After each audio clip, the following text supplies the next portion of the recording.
Nossa entrevista 165 do programa Vozes dos Biomas é com o biólogo Leandro Ada, gerente de unidades de conservação na Prefeitura Municipal de Santo André, São Paulo, que é mestre em Planejamento e Gestão do Território pela Universidade Federal do ABC. Neste bate-papo, ele fala a respeito do Parque Municipal Natural Nascentes de Paranapiacaba, que integra o Especial de Paranapiacaba, um estratégico patrimônio ambiental paulista, parte 5.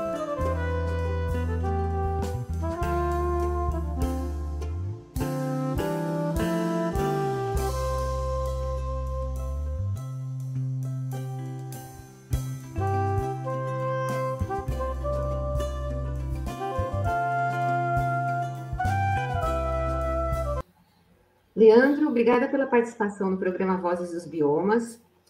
Por favor, conte para a gente a história e estrutura atual do Parque Natural Municipal Nascentes de Paranapiacaba. Bom dia, Sucena. Obrigado pelo convite. Bom, o Parque Nascentes ele foi criado em 2003, 5 de junho de 2003. Então, esse ano aqui ele fez 20 anos.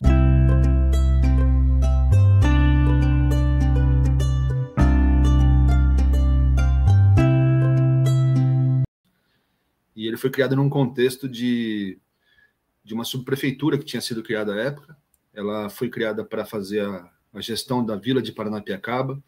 Santo André comprou a Vila de Paranapiacaba em 2002, e junto com a área da Vila, comprou também a área verde, em Voltória, que foi a área que foi transformada no Parque Nascentes, em 5 de junho de 2003. Então ela comprou em 2002 a Vila e a propriedade toda, e depois, quase um ano depois, transformou essa área verde numa área de proteção, numa unidade de conservação. Essa área ela tem mais ou menos 4,26 km², ou 426 hectares. Ela tem, comparando aí com o tamanho de campo de futebol, seria o equivalente mais ou menos aí a quase 600 campos de futebol. Ela também está conectada com o Parque Estadual da Serra do Mar, que é a maior unidade de conservação de Mata Atlântica do Brasil. Então, a gente fica bem colada, a nossa unidade fica colada ao Parque Estadual da Serra do Mar.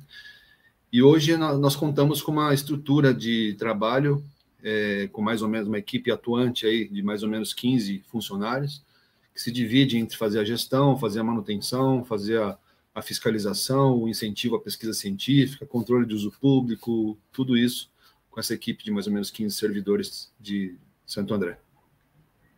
E agora eu gostaria que você falasse para a gente as características, né, de importância, assim, quanto à biodiversidade ecossistêmica, né, dessa área.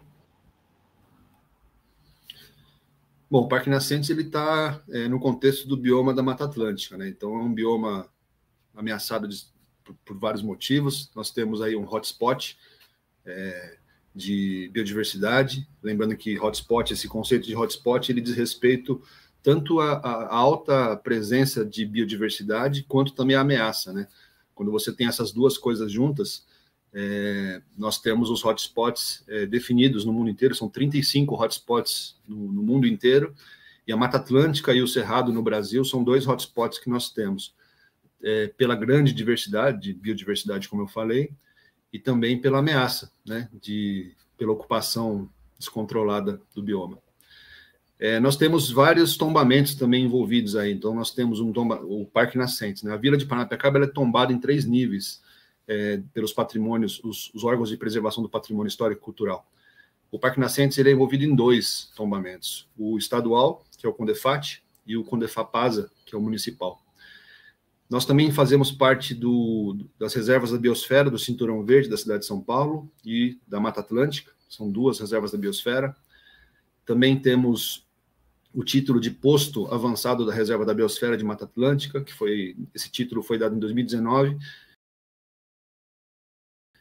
pelos trabalhos que a gente tem feito com relação à pesquisa científica, ao uso sustentável e também à proteção da biodiversidade.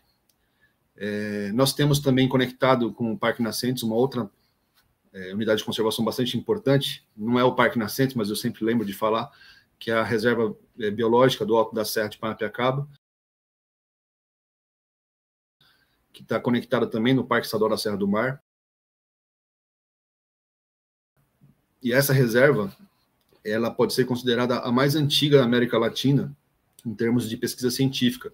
Ela foi criada em 1909, com finalidade exclusiva de servir para pesquisadores, não para uso público, né?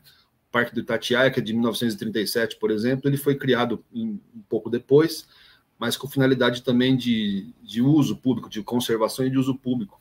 Então, a Reserva Biológica do Alto da Serra é uma das unidades de conservação mais antigas do Brasil, e como local de pesquisa é a mais antiga, com certeza. Então, nós temos esse contexto. Em termos de biodiversidade, nós temos algumas informações do plano de manejo do parque, né? Eu vou citar algumas informações, então, em termos de vegetação, a gente tem muitas espécies, a gente identificou cerca de 1.274 espécies de espécies vegetais, de plantas vasculares, né? São aquelas plantas que têm vasos condutores de seiva. Então, tem mais do que isso, na verdade. Mas se a gente considerar só essas que têm vasos condutores de seiva, 1.274 espécies. Temos também aproximadamente 235 espécies de aves, 123 espécies de répteis e anfíbios. Nós temos também 14 espécies de peixes identificadas nesse estudo e aproximadamente 50 espécies de mamíferos. Então, é um local pequeno, relativamente pequeno, mas com uma grande biodiversidade. E quando a gente fala de espécie endêmica, né, o que você poderia falar para a gente a respeito? A Mata Atlântica ela tem uma característica, né, de ter muitas espécies endêmicas. Em cada lugar que você tem da Mata Atlântica, é uma característica você ter espécies só daquele pedacinho. E no Parque Nascentes não é diferente. Então, assim, em termos de aves, por exemplo, o plano de manejo, o estudo do plano de manejo, identificou mais ou menos 23 espécies de aves endêmicas, não só do parque, na Mata Atlântica, mas que estão presentes no Parque Nascentes. Então, a gente pode citar, por exemplo, um exemplo de uma espécie endêmica seria o saí de pernas negras, né, pretas, na verdade, ou Dacnys nigrips. Então, tem eles chamam de saíra azul. Tem uma espécie que é mais comum, que é a Dacnys nigrips, a Dacnys caiana, mas tem uma que tem uma característica diferente, que é a canelinha é preta. Então, essa Dacnys nigrips. Então, ela é mais restrita do que a outra espécie. Herpetofauna, né? Então, os anfíbios e répteis também tem muitas espécies que são endêmicas do local. Nós temos algumas espécies de peixes também. Peixes é uma coisa bastante interessante, porque o ambiente que nós temos no Parque Nascentes, assim como em outros lugares mais montanhoso, é difícil você tem os corpos d'água bastante com águas em pequeno volume e corredeiras, né, com bastante velocidade. Então, são poucas espécies que conseguem se adaptar a essa característica. Você tem poucos nutrientes na água, bastante velocidade, bastante oxigênio, e não são muitas espécies que conseguem viver nesses lugares de pouca água e bastante velocidade da água. Então, nós temos um alto endemismo também para espécies de peixes, como já se esperava para lugares como esse, né? E ele tem uma grande dependência dos recursos da mata ciliar, então da mata do entorno. A alimentação desses peixes depende muito da mata, porque você não tem nutrientes na água, né? Porque a água, caiu alguma coisa na água, a correnteza leva. Então, assim, eles são muito dependentes do que cai na água para que eles possam se alimentar. Não fica parado, porque a água é corrente, né? Então, nós temos também algumas espécies de mamíferos que são característicos. Eu poderia citar um dos mais emblemáticos, aí o monocarvoeiro, que é o maior primata das Américas, que circula por aquela área também. É muito difícil de ver, então, no Parque Nascentes, até que eu saiba, nunca foi visto diretamente, mas ele fica no entorno, né? Eles têm áreas grandes de locomoção. E, enfim, a gente tem uma série, o Calitrix, né, que é o sagui da serra, que é o Calitrix aurita, o nome dele.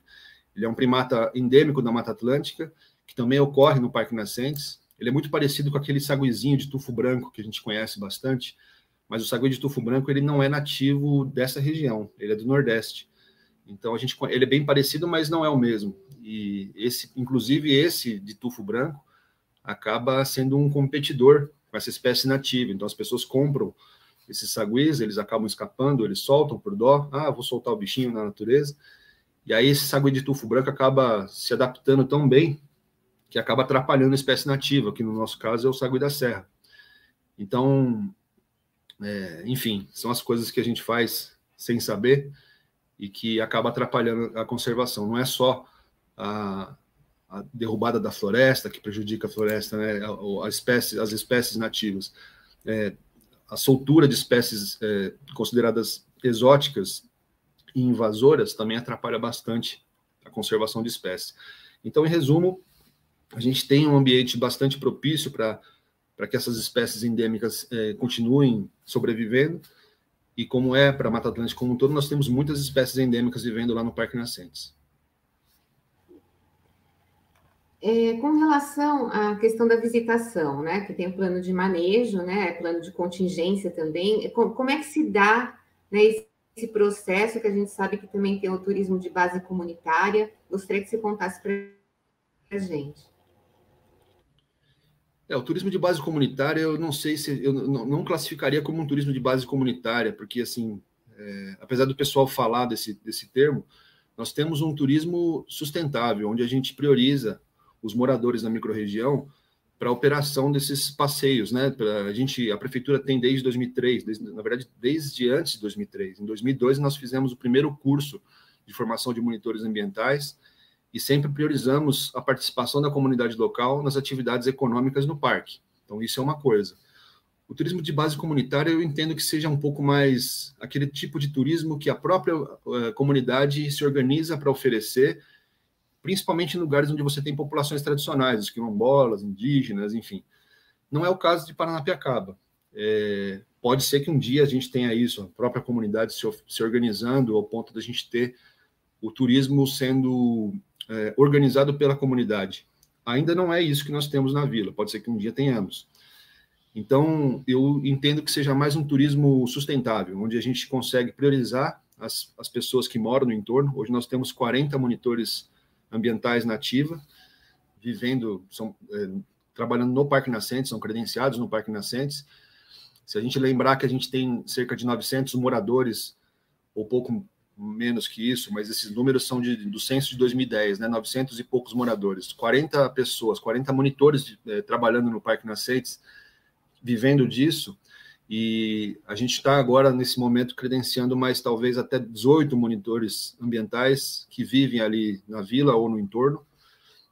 Então, é um número relevante se a gente considerar que nós temos o Parque Nascentes de Paranapiacaba e também o Parque Estadual da Serra do Mar como local de trabalho para essas pessoas. Então, é bastante relevante essa atividade econômica para a comunidade da vila. Então, eu entendo que a gente tem esse turismo sustentável na parte econômica, principalmente, falando, e nada mais sustentável do que você trabalhar com informação, né? O uso, você não tem nenhum tipo de uso direto da floresta, você tem a informação recebida e a própria experiência desses moradores sendo repassada para o visitante, então isso é muito sustentável. Então eu entendo dessa forma esse uso público que nós temos lá, e no Parque Nascentes nós temos 6 trilhas abertas para visitação, e atualmente no Parque Estadual nós temos mais 2 trilhas, que é o Poço Formoso. Nós temos também a Cachoeira Escondida, que está aberta para visitação. O Poço Formoso ele está temporariamente fechado por conta de uma obra que está ocorrendo ali nas torres de energia da CETEP, mas vai ser reaberta em breve. E agora, até o final do ano, a gente tem a previsão de mais uma abertura de trilha pela Fundação Florestal, que é a trilha da Pedra Lisa, que estava fechada desde 2004 pelo Ministério Público e que recebeu um projeto de restauro, capitaneado aí pelo IPT. Então, a gente vai ter a reabertura dessa trilha no final desse ano. Então, nós temos aí a possibilidade de novos roteiros também, 6 trilhas no Parque Nascentes, até o final do ano, 3 trilhas abertas no Parque Estadual da Serra do Mar, com possibilidade de abertura de outras trilhas também, no futuro não tão distante, espero. E a gente tem recebido só no Parque Nascentes por volta de 15 a 20 mil pessoas, né, visitantes, todos eles com monitores. Então, assim, essa é uma premissa do nosso parque. Todo visitante entra nas trilhas com a presença de um monitor local, que foi a maneira que a gente encontrou de fazer a organização. Então é assim que funciona hoje, sempre com monitor ambiental, tanto para não se perder, quanto para a gente garantir o comportamento adequado das pessoas. E, na verdade, são muitos anos já que os monitores trabalham, né? Que a gente fez uma entrevista aqui, né? Eles já têm como é que fala, uma trilha, né, de história, né, desses jovens que hoje são mais adultos, né, e outros jovens que vieram na sequência. Eu gostaria que você pudesse também falar a respeito dos desafios. Quais são os desafios de conservação, né, hoje, na atualidade? Acho que os desafios a gente tem, assim, de manter esse sistema funcionando com a comunidade local de maneira harmoniosa. Nós temos essa...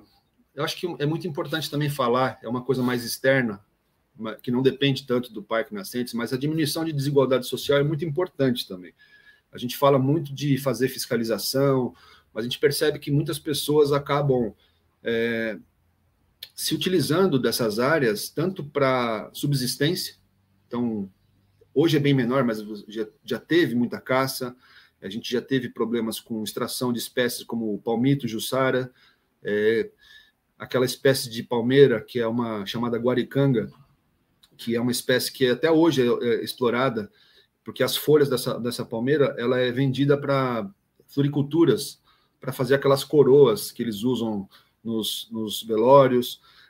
Então, existe uma rede envolvida de floriculturas que compram essas folhas e estimulam esse tipo de trabalho, que é bastante perigoso, e as pessoas fazem porque não tem alternativa, né?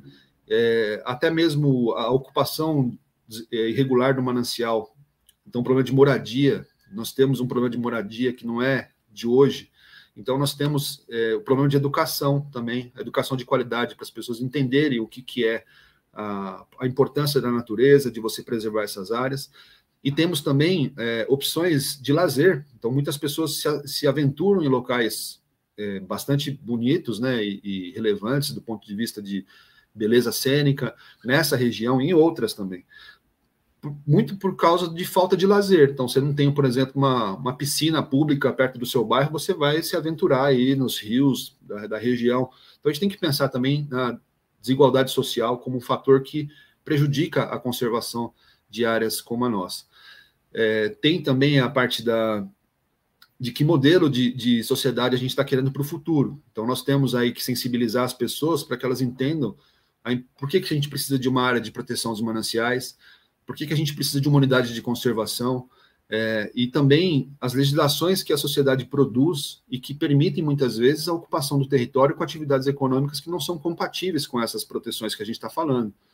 Então, as leis estão para servir a sociedade, mas as leis também são fruto da importância que a gente atribui a certas coisas. Então, a produção da legislação também é muito importante para que a gente consiga fazer a organização desse território. E também estimular o uso da floresta em pé é importante. Então, a gente fala muito de conservação, mas é importante que a gente tenha alternativas econômicas para quem contribui com essa floresta em pé. E muitas vezes essas pessoas, elas não é o poder público. A maior parte da floresta que a gente tem naquela região não estão em áreas de unidade de conservação, e sim em propriedades particulares.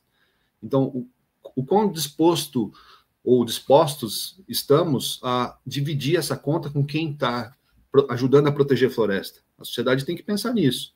Tem pessoas que estão ali com a propriedade e beneficiando a todos, mas que não ganham nada com isso. Eu acho que é importante a gente pensar nisso, como, por exemplo, pagamento por serviços ambientais, né?